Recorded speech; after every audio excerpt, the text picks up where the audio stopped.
نحمده ونصلي على رسوله الكريم السلام علیکم ورحمۃ اللہ۔ حدیث مبارکہ کا مفہوم ہے کہ 4 قسم کے آدمی ایسے ہیں جن کو اللہ تعالیٰ نہ تو جنت میں داخل فرمائیں گے اور نہ ہی جنت کی نعمتیں چکھنا ان کو نصیب ہو۔ سب سے پہلا تو وہ شخص ہے جو ہمیشہ شراب پیتا ہے، اور دوسرا وہ ہے جو سود خور ہو، تیسرا وہ ہے جو ناحق یتیم کا مال کھائے، اور چوتھا وہ شخص ہے جو والدین کی نافرمانی کرے۔ آج ہم اپنے عمومی ماحول پہ نظر دوڑائیں تو یہ تمام خامیاں، یہ تمام عیوب اور یہ تمام کوتاہیاں ہمارے معاشرے میں پائی جاتی ہیں۔ بہت زیادہ متقی ہو، دنیا کے چکروں میں نہ پھنسا ہوا ہو تو وہ شراب سے بچ جاتا ہے کہ چلو شراب حرام ہے اور میں شراب نہیں پیتا۔ سود اتنا گھر کر چکا ہے ہمارے ہاں کہ اس سے جان چھڑانی اب ہمارے لیے مشکل ہو گئی ہے، اور مصیبت یہ ہے کہ ہم سود کو اب گناہ بھی نہیں سمجھتے۔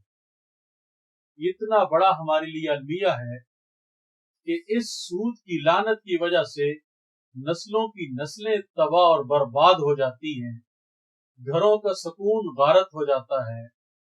اور اس سود کی سب سے بڑی نحوست جو آج کے اس دور میں دیکھنے میں آ رہی ہے وہ یہ ہے کہ گھر اور انسان کی زندگی اتنی اجیرن ہو چکی ہے کہ اس کی کوئی مثال نہیں پیش کی جا سکتی۔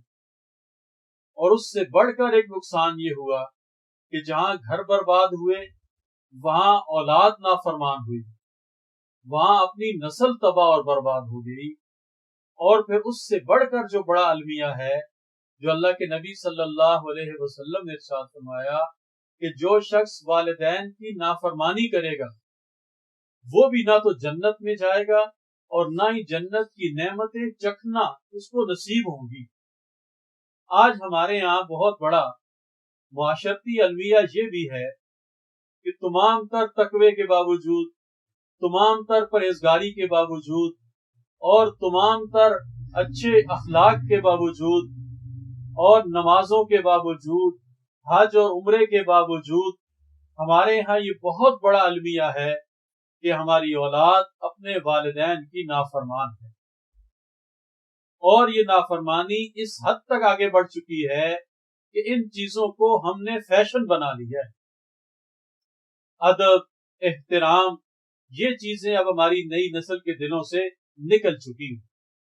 اس لیے ضرورت ہے اس بات کی کہ ہم جہاں باقی عیوب سے، باقی نافرمانی کے کاموں سے، باقی گناہ کے کاموں سے اپنے آپ کو بچائیں، اپنی اولاد کو بچائیں، اپنے گھر والوں کو بچائیں، وہاں یہ جو ایک بڑا گناہ اب ہمارے ہاں رچ بس چکا ہے، والدین کی نافرمانی، اس سے ہم خود بھی بچیں اور اپنے گھر والوں کو بھی بچائیں۔ اپنے بچوں کی خصوصی تربیت کریں کہ وہ والدین کے نافرمان نہ ہوں، وہ والدین کے گستاخ نہ ہوں، بلکہ والدین کے اطاعت گزار ہوں، ان کے خدمت گزار ہوں، اور ان کی ہاں میں ہاں ملانے والے ہوں، ان کی ضروریات کا خیال رکھنے والے ہوں، اور ان کو ہر طرح سے راحت اور آرام پہنچانے والے ہوں۔ تو اللہ تعالیٰ سے دعا ہے کہ اللہ تعالیٰ تمام برے اعمال اور افعال سے ہمیں بچائیں اور ہم سب کو اپنی مرضیات پر چلنے کی توفیق عطا فرمائیں۔ آمین۔